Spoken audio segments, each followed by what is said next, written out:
Parlons de la cérémonie de clôture de la session culturelle 2012 qui a eu lieu au Palais de la Culture. Oumou Etia. Débutée en février dernier, cette saison culturelle constitue pour le ministre de la Culture et de la Francophonie, Maurice Kwaku Bandama, la renaissance au dynamisme culturel ivoirien. Elle a été marquée par plusieurs événements culturels et artistiques majeurs. C'est pourquoi il a honoré 45 acteurs de la culture ivoirienne.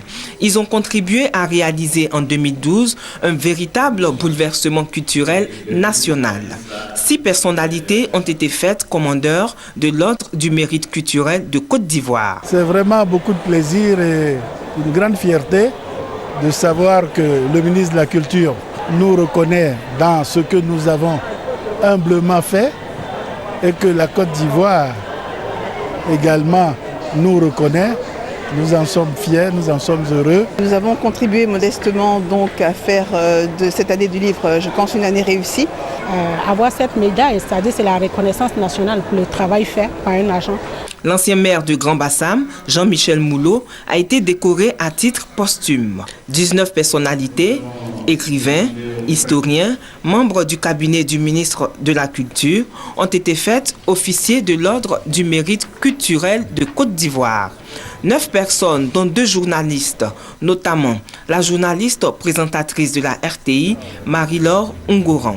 Elle a été distinguée pour son intervention à Pétersbourg en Russie pour l'inscription de la ville historique de Grand-Bassam sur la liste du patrimoine mondial de l'UNESCO. C'est un honneur et cette distinction, je voudrais la dédier à la RTI et précisément la rédaction de la RTI 1. Et j'y vois derrière cette distinction un travail qui continue pour la promotion de la culture, particulièrement le patrimoine naturel et culturel de la Côte d'Ivoire. Je pense que c'est maintenant le plus dur commence pour moi. Le fait d'être distingué, je dois faire beaucoup attention, je dois être rigoureux avec moi-même, avec mon travail. Et je pense que vraiment, aujourd'hui, je suis comblé.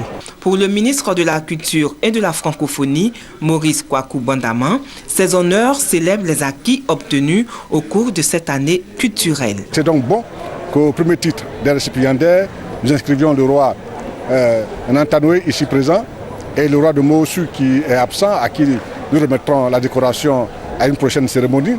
Donc nous tenions à rendre hommage à tous les acteurs, aux collaborateurs qui ont travaillé pour que cette année 2012 soit une année culturelle réussie.